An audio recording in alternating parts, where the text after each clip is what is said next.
Welcome to VS4 news.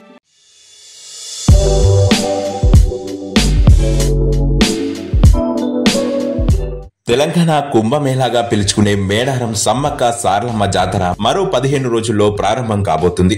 ఉమ్మడి వరంగల్లోని ములుగు జిల్లా తాడ్వాయి మండలం మేడారంలో ఫిబ్రవరి 21 నుంచి 24 వరకు ఈ మహాజాతర జరగనుండగా ఇప్పటి నుంచే భక్తులు పెద్ద సంఖ్యలో తరలివచ్చి మొక్కులు చెల్లించుకుంటున్నారు. అంతేకాదు సెలవు దినాల్లో కుటుంబ సమేతంగా మేడారం వస్తున్న జనాల సంఖ్య ఎక్కువగానే ఉంటుంది.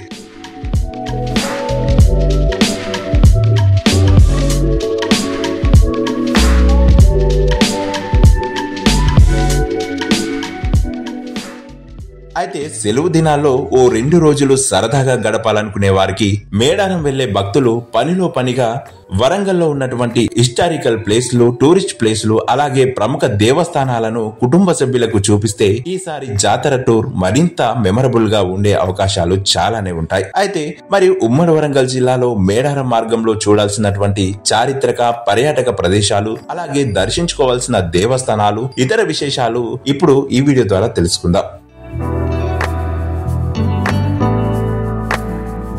ముందుగా చూసుకున్నట్లయితే కాకతీయ కళా వైభవానికి ప్రతీక 1000 స్తంభాల గుడి. ఈ 1000 స్తంభాల గుడి యొక్క విశేషాల గురించి చూసుకున్నట్లయితే వరంగల్ మీదుగా మేడారం వెళ్లే భక్తులకు హనుమకొండ సిటీలోనే చారిత్రక ప్రదేశాలు తారసపడుతుంటాయి. హైదరాబాద్ వైపు నుంచి వచ్చే జనాలు హనుమకొండ సిటీలోకి ఎంటర్ అయిన తర్వాత ములుగు రోడ్డు వైపు వెళ్లే మార్గంలోనే 1000 స్తంభాల గుడి ఉంటుంది. అయితే కాకతీయుల కాలంలో నిర్మించిన ఈ ఆలయం ప్రపంచ ప్రసిద్ధిగాంచింది. అయితే 1000 స్తంభాలతో నిర్మించిన ఇక్కడి శిల్పకళ నైపుణ్యం అందరినీ అబ్బురపరుస్తూ ఉంటుంది. హన్మకొండ బస్టాండ్ నుంచి 2 కిలోమీటర్ల దూరంలోనే మెయిన్ రోడ్డుకు కుడివైపు ఉండే ఈ ఆలయంలోకి వెళ్తే నక్షత్రాకార పీఠంపై రుద్రేశ్వరుడు లింగ రూపంలో దర్శనమిస్తూ ఉంటాడు. ఇక్కడి యొక్క ప్రత్యేకత ఏంటి అంటే ఇక్కడ ఆంజనేయ స్వామి, నాగ ప్రతిమలు కూడా ఉంటాయి.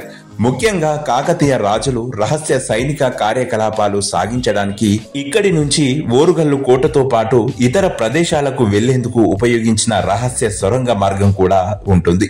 ఇక భద్రత కారణాల వల్ల ఈ సొరంగ ద్వార మార్గాన్ని అధికారులు మూసివేశారు. ఆలయానికి ఈశాన్యంలో కోనేరు, ఎదురుగా నల్లరాతి శిలతో చెక్కిన నందీశ్వరుడు, అద్భుత కళా నైపుణ్యానికి సాక్ష్యంగా నిలిచే కళ్యాణ మండపం ఉంటాయి. కాకతీయులు నిర్మించిన కళ్యాణ మండపాన్ని పునరుద్ధరించే పనులు చేపట్టగా అవి ఇంకా పెండింగ్ లోనే ఉన్నాయి. మొత్తంగా ఆలయ ఆవరణంలో అడుగు పెడితే కాకతీయుల కాలంలోకి వెళ్లిన అనుభూతి కలుగుతుందని అందరూ అంటూ ఉంటారు. ఈ ఆలయం వరంగల్ బస్టాండ్ అలాగే రైల్వే స్టేషన్ నుంచి 5 కిలోమీటర్ల దూరంలో ఉంటుంది.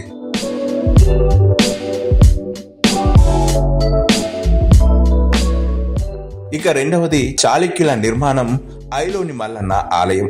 ఐలోని మల్లన్న ఆలయం గురించి తెలుసుకున్నట్లయితే ఖమ్మం వైపు నుంచి వరంగల్ వచ్చే మార్గంలో ఐనవోలు మల్లికార్జున స్వామి ఆలయం ఉంటుంది. వరంగల్ కు ఎంటర్ అయ్యే మామునూరు నుంచి ఒక 5 కిలోమీటర్లు లోపలికి వెళ్తే చాళుక్యుల నిర్మాణ వైభవం ఉట్టిపడే ఐనవోలు మల్లికార్జున స్వామి ఆలయం కనిపిస్తుంది.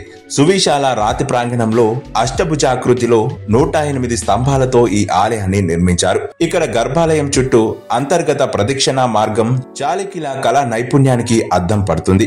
ఇటువంటి నిర్మాణం చాళుక్యుల కాలానికే చెందిన వరంగల్ భద్రకాళి దేవాలయంలో కూడా కనిపిస్తుంది. ఆలయానికి చుట్టూరా కాకతీయ కళా తోరణాలు ఉంటాయి. ఇక ఈ ఆలయంలో అడుగు పెడితే కాకతీయుల కాలంలోకి వెళ్లిన అనుభూతి కలుగుతుంది. చారిత్రక నేపథ్యం ఉన్న ఈ గుడి వరంగల్ నుంచి దాదాపు 16 కిలోమీటర్ల దూరంలో ఉండగా నిత్యం బస్సులు, ఆటోల సౌకర్యం కూడా ఉంటుంది.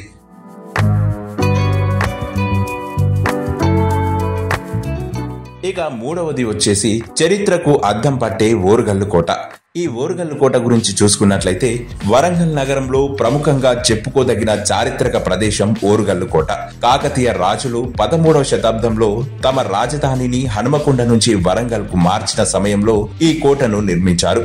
కాకతీయ చక్రవర్తి గణపతి దేవుడు ఈ కోట నిర్మాణాన్ని ప్రారంభించగా ఆయన కుమార్తె రాణి రుద్రమాదేవి పూర్తి చేసినట్లు చరిత్రకారులు చెబుతూ ఉంటారు. ఇక్కడ స్వయంభూ శంభు లింగేశ్వర స్వామి ఉండగా కాకతీయులు ఇక్కడ పూజలు చేసేవారని ప్రతీతి. ఈ కోటలో అడుగు పెట్టగానే కాకతీయ కళా సంపద అందరినీ అబ్బురపరుస్తుంది. ఈ ప్రాంతమంతా కాకతీయుల చారిత్రక కట్టడాలు, అద్భుత శిలాకళ నైపుణ్యానికి అద్దం పడతాయి. ఈ కోటకు 3 ప్రాకారాలు ఉన్నాయి. ఇక్కడి మట్టి కోట, రాతి కోటలు కొంతమేర శిథిలం కాగా ఇప్పటికీ చూపరులను ఆకట్టుకుంటున్నాయి. అయితే ఈ కోటలపై ఉండే బూరుజుల్లో ఒకప్పుడు సైనికులు సేద తీరేవారు. శత్రుసేనలు కోట లోపలికి ఎంటర్ కాకుండా సైన్యం నిత్యం ఇక్కడి మట్టి కోట నుంచి నిఘా పెట్టేవారు. వీటితో పాటు కోటలోని కాకతీయ కళా తోరణాలు, శృంగారపు బావి, కుష్ మహల్, ప్రధాన ద్వారాలు, కిలా వరంగల్ పార్క్ ఇలా టూరిస్టులను అమితంగా ఆకట్టుకుంటున్నాయి. వరంగల్ బస్టాండ్ రైల్వే స్టేషన్ నుంచి వరంగల్ కోట 2 కిలోమీటర్ల దూరంలో ఉండగా అదే హన్మకొండ బస్టాండ్ నుంచి 9 కిలోమీటర్ల దూరంలో ఉంటుంది.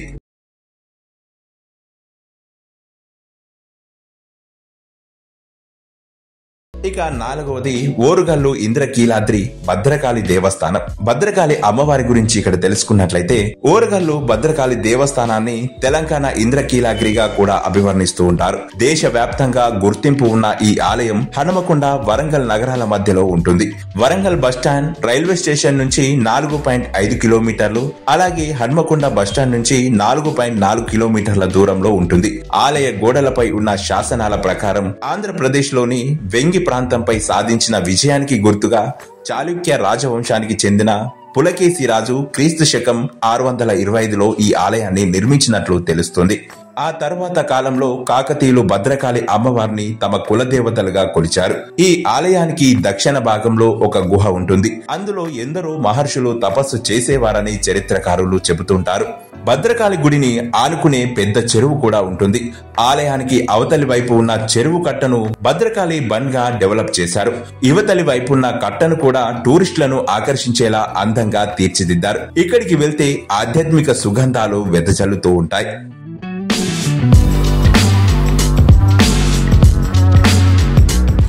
ఇక మరొక చారిత్రక కట్టడం గురించి చూసుకున్నట్లయితే వరల్డ్ హెరిటేజ్ సైట్ రామప్ప గుడి. ఈ రామప్ప గుడి గురించి తెలుసుకున్నట్లయితే వరంగల్ నుంచి మేడారం వెళ్లే మార్గంలో మరో చారిత్రక ఆలయం రామప్ప గుడి.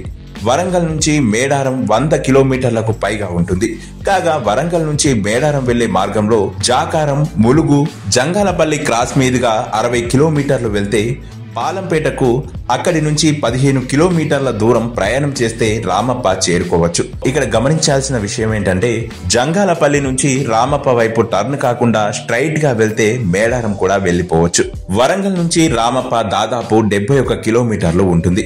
మరో మార్గంలో వరంగల్ నుంచి పరకాల, గణపురం నుంచి టర్న్ అయి కూడా రామప్పకు చేరుకోవచ్చు. ఈ రూట్ కూడా దాదాపు 70 కిలోమీటర్లు ఉంటుంది. కాగా వరంగల్ హెరిటేజ్ సైట్ లో స్థానం సంపాదించుకున్న రామప్పలో కాకతీయుల కళా నైపుణ్యం ఉట్టిపడుతుంది. నీటిలో తేలియాడే ఇటుకలతో ఈ ఆలయాన్ని నిర్మించారు.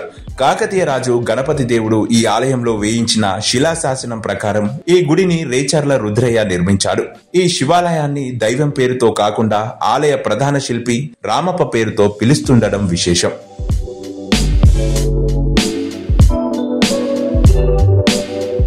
ఇక మరొక టూరిస్ట్ ప్లేస్ గురించి చూసుకున్నట్లయితే కేరళను తలపించే లక్నవరం చెరువు.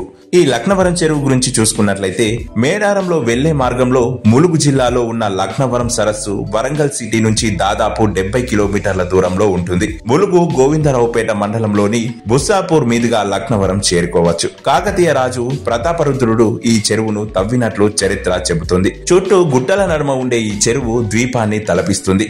ఇక్కడ 2 వైపులా ఏర్పాటు చేసిన వేలాడే వంతెనలు కేరళ వాతావరణాన్ని తలపిస్తాయి.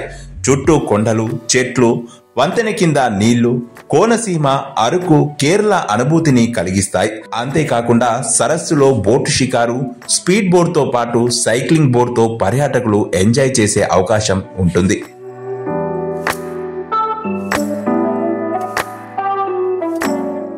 ఇక మరొక ప్రముఖ దేవస్థానం గురించి చూసుకున్నట్లయితే కాళేశ్వర త్రివేణి సంగమం.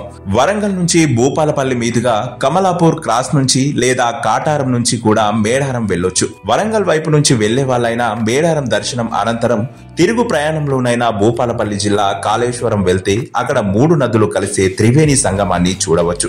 ఇక్కడ గోదావరి, ప్రాణహిత, అంతర్వాహినిగా సరస్వతి నది కలవడం వల్ల ఇక్కడ త్రివేణి సంగమం ఏర్పడింది. ఇక కాళేశ్వరంలో కాళేశ్వర ముక్తేశ్వర స్వామి ఆలయం ఉంటుంది. ఇక్కడ శివుడే ముక్తేశ్వర స్వామి రూపంలో పూజలు అందుకుంటున్నారు. ఒకే పానవట్టంపై 2 లింగాలు ఉండటం ఇక్కడి ప్రత్యేకత. ఇక కాళేశ్వర ముక్తేశ్వర స్వామి ఆలయం నుంచి సుమారు 14 కిలోమీటర్ల దూరంలోనే కాళేశ్వరం ప్రాజెక్టులో కీలకమైన అన్నారం బ్యారేజ్ కూడా ఉంది. ఇక్కడి నుంచి 2 కిలోమీటర్ల దూరంలోనే కన్నపల్లి పంప్ హౌస్ కూడా ఉంటుంది. ఇక తెలంగాణ ప్రభుత్వం ప్రతిష్టాత్మకంగా ఈ కాళేశ్వర ప్రాజెక్టును నిర్మించిన విషయం తెలిసిందే.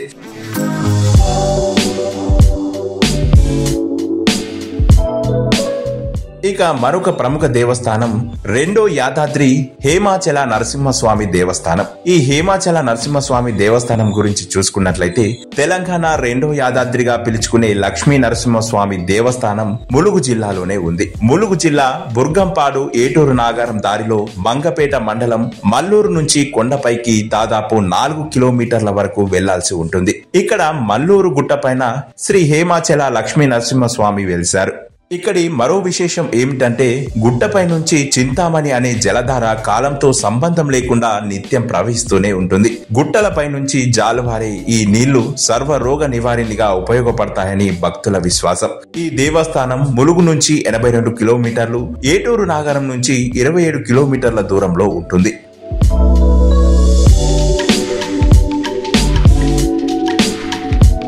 ఇక మరొక టూరిజం ప్లేస్ గురించి చూసుకున్నట్లయితే తెలంగాణ నయగార బోగాత జలపాతం. తెలంగాణ నయగారాగా పిలుచుకునే బోగాత జలపాతం ములుగు జిల్లా వాజేడు మండలంలో చీకుపల్లిలో ఉంది. ఇది కాళేశ్వరం, భద్రాచలం అడవుల మధ్యలో ఉండగా 30 అడుగుల ఎత్తు నుంచి ఇక్కడ వాటర్ ఫాల్స్ దుంకుతుంటాయి. ఇది వరంగల్ నుంచి 130 కిలోమీటర్ల దూరంలో ఉంటుంది. మేడారం సమయంలో వెళ్లే కంటే వర్షాకాలంలో వెళ్తే ఇక్కడి వాటర్ ఫాల్స్ ఎంజాయ్ చేసే అవకాశం ఉంటుంది. దీంతో పాటు ములుగు జిల్లాలోని మరో వాటర్ ఫాల్స్ కూడా ఉంటుంది. ఏటూరు నాగరం దాటిన తర్వాత వెంకటాపురం మండలంలో దాదాపు 6-7 కిలోమీటర్ల అడవిలో ప్రయాణిస్తే మధ్యంతర జలపాతం ఉంటుంది.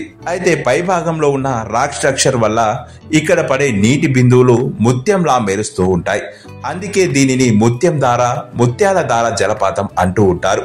ఇక్కడికి కూడా జూన్ నుంచి నవంబర్ మధ్యలో వెళ్తే మీరు చాలా ఎంజాయ్ చేస్తారనే చెప్పాలి.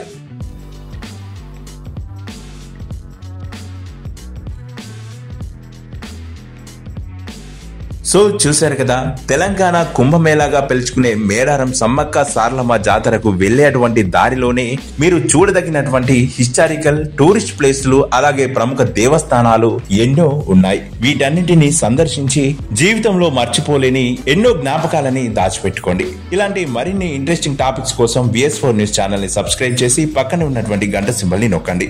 ఇలా గంట సింబల్ నొక్కడం ద్వారా మేము చేసేటువంటి ఇలాంటి లేటెస్ట్ అప్డేట్స్ అన్ని మీకు ఎప్పటికప్పుడు నోటిఫికేషన్ ద్వారా అందుతాయి. మరొక ఇంట్రెస్టింగ్ టాపిక్ తో మరొక వీడియో ద్వారా మళ్ళీ మీ ముందుకు వస్తాం. అంతవరకు సెలవు.